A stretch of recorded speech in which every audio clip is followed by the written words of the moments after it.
This is Essay 5, Moose, from a collection of essays about animals, the wild, and God's playground. When people think of Earth's most dangerous animals, their minds often go straight to the apex predators, sharks, lions, crocodiles, or bears. Yet one mammal, perhaps overlooked because of its gentler association with the deer family, deserves far more respect: the moose.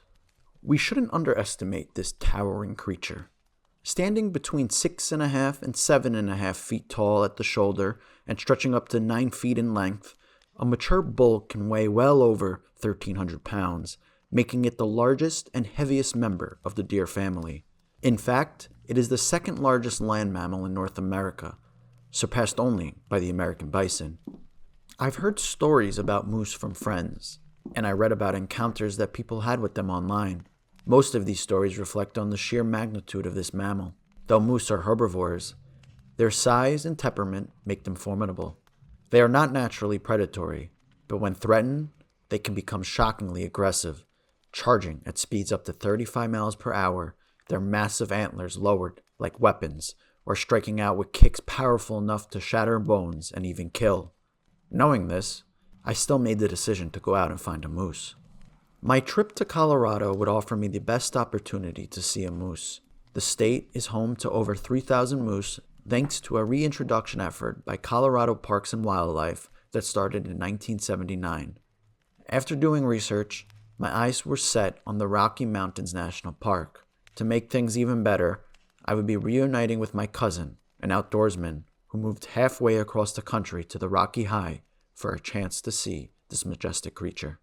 Upon arriving at the park, my expectations were modest. I didn't think my chance of seeing a moose were very high.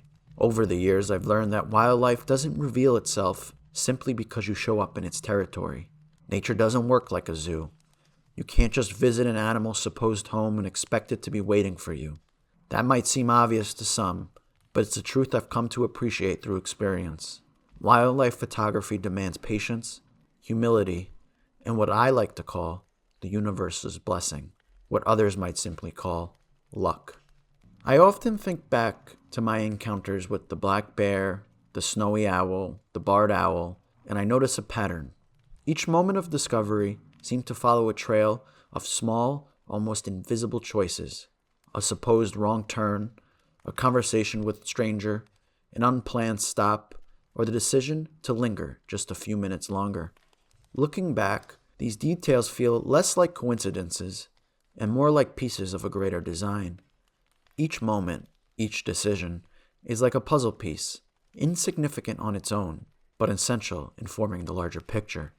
You could say the same about any random event in life, and maybe that's true, but with wildlife, the difference is that the outcome is wholly beyond our control. When the pieces align just right, we're granted something rare, a glimpse into a world completely independent of us. My encounter with the moose was no different. Within a half an hour of entering the park, I spotted a massive bull grazing in a pasture about 50 yards away. Cars had already begun to line up along the road, and photographers stood outside, cameras raised, shutters snapping. I grabbed my camera, jumped out of my cousin's car, and broke into a run, only for the moose to lift its head and bolt deeper into the trees. I froze, watching as its towering frame vanished into the forest. For a moment, I thought about chasing after it, but one glance at my flip-flops ended that idea. I sighed, accepting the loss, and trudged back into the car, frustrated at what could have been my best chance that had slipped away. Back in the car, my cousin and I debated whether to return or venture deeper into another part of the forest. Eventually, we decided to wait and come back later, hoping the commotion would die down. To pass the time, we took a short 40-minute trail nearby. The only thing we encountered was a lone squirrel dangling from a branch. When we returned to the original spot, we parked and walked toward the overlook where the moose had first been seen. As we approached, a family coming from the opposite direction called out, their voices bubbling with excitement. "There's a giant moose over there," one of them said. "If you hurry, you might still see it." "Where?" I asked, my pulse quickening. The woman pointed toward a cluster of tall trees about a football field away. "It's resting in the shade.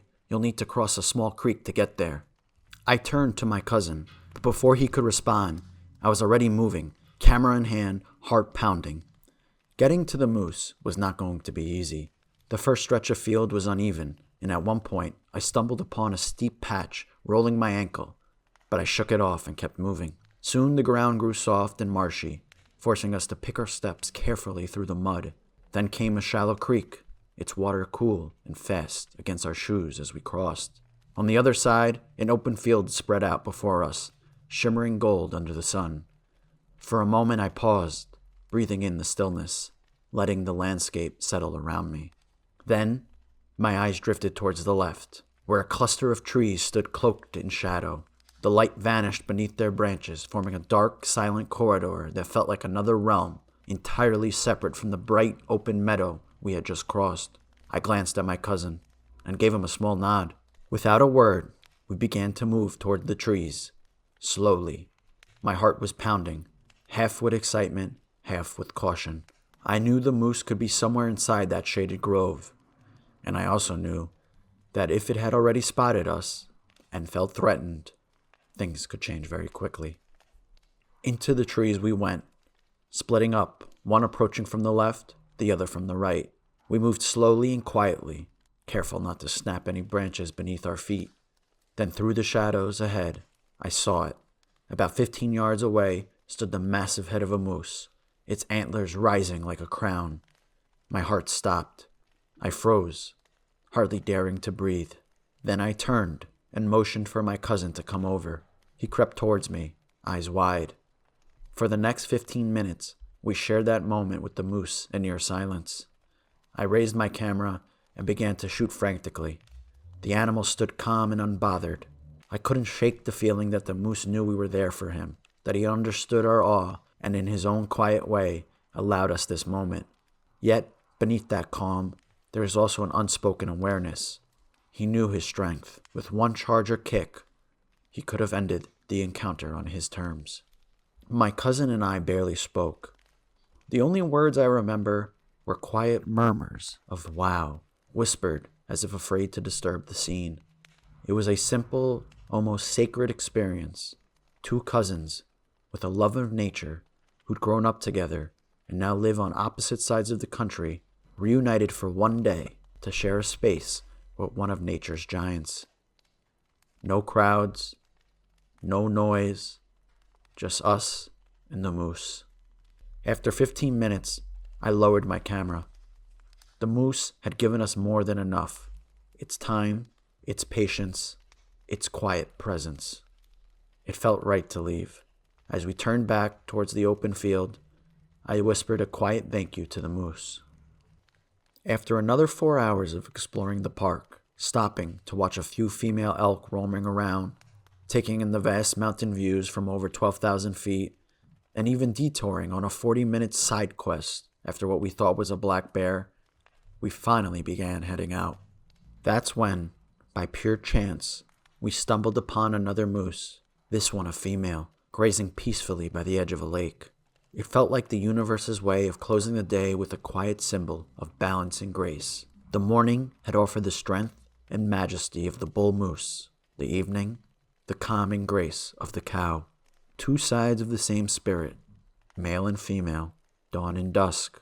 Reminders that the wild, much like life itself, moves in balance, revealing its gifts when we are still enough to notice.